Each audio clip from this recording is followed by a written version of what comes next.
Discernment. Since 7th grade, I had wondered whether a call to ministry fit my future. The question resonated loudly as I finished 5 years of practicing law in Chicago. The question took on new significance as I read Will Campbell's autobiography, Brother to a Dragonfly.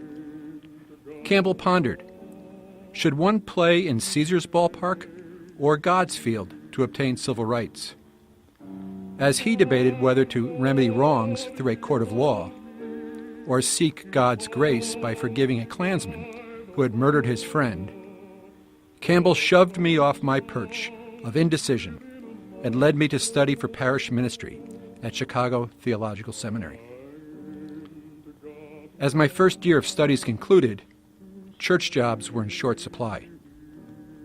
The escalating wars in Central America, with all too many civilian deaths and disappearances, drove more women, men, and children to seek asylum in federal courts.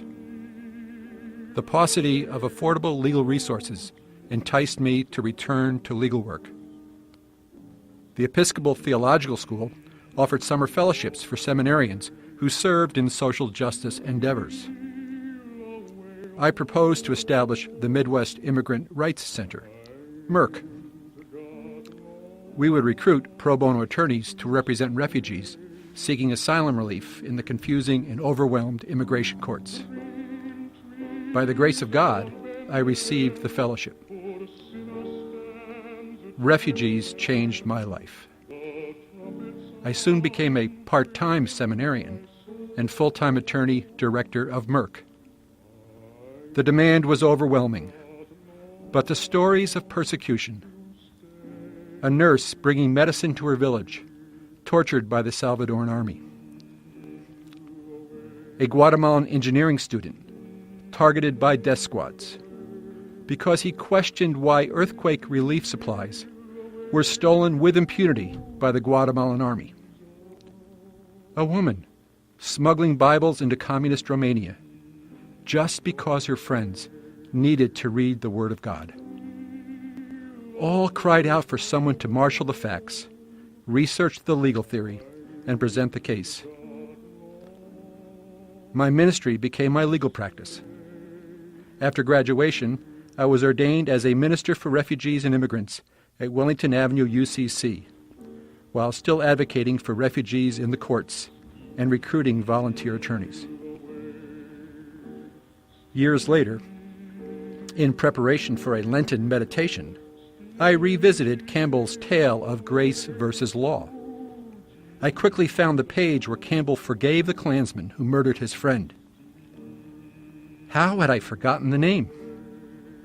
Campbell's friend, Jonathan Daniels, was the Episcopal seminarian and civil rights martyr whose death inspired the fellowship program that graced my life with refugees and their stories of faith and perseverance. Several years later, I preached a sermon where I relayed how Jonathan Daniels' death inspired Campbell to accept and offer God's grace, which, in turn, emboldened my steps toward ministry.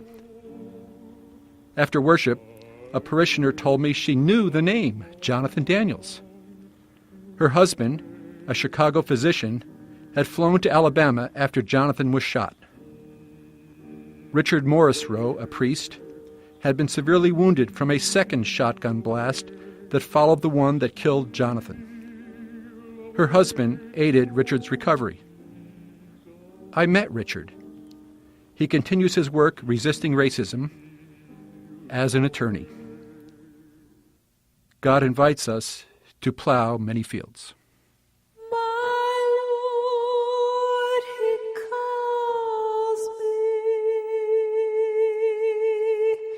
He calls me by the thunder, the trumpet sound.